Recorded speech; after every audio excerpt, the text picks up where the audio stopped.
Standing Order 96, could you yes. just pass to Honorable Murugara? Yes. The standing order provision so that if he's moving, he can move rightly. I can move rightly. Yes, the Honorable Millie Odhiambo as Honorable... Thank you, Mr. Speaker. Mr. Speaker, Honorable indeed, I want Murugara, look at the standing order and see whether you want to so move. Honorable Millie Mabona.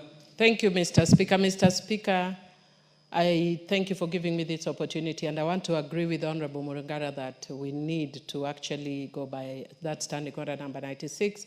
The reason being, I was actually, unfortunately, because I'm multitasking in this era of technology, I was trying to look at the schedules to the Constitution, how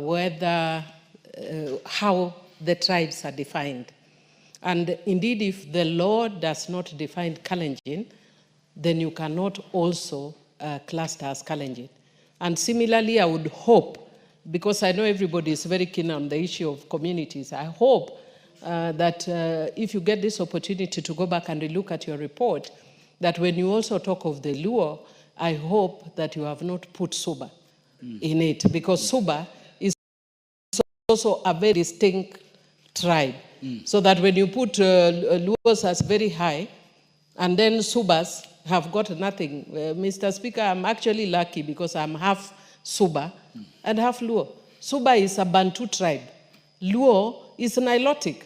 So when you actually put them, lump them together, Mr. Speaker, and then you say Luos have this much, then you might actually end up marginalizing certain communities or misrepresenting. But having said that, Mr. Speaker, I would want to urge the committee, as they are doing this, to also take this duty very seriously.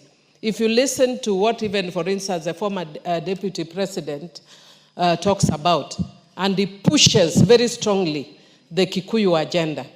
And we complain when he pushes the Kikuyu agenda. At least he's being very honest that this country is very ethnic. And unless we plan with that ethnic reality, we will continue fighting. And that is why, for instance, in my earlier contribution, Karoli, I'm on a point of order. You cannot inform on a point of order. So Mr. I'll give Speaker, you a chance if you have a matter to raise. Yes, thank you.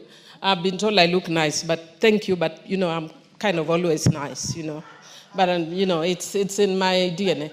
But having said that, Mr. Speaker, Mr. Speaker, I just wanted to say that I hope, and I strongly participated, actually probably 3/4 of that bill that you are repealing to bring a new one, I actually contributed towards it. And I want to urge that as a country, let us take the issues that are bedeviling this country seriously. And one of it is the issues of skewed appointments. And because of that, give correct representation of figures. Even if it affects my own community, I will tell you that is wrong. Let us remember others. But in your computation, also let us look at it vis-a-vis populations. So that, for instance, if Kikuyus are dominant, and we know their population, we cannot vilify them for that.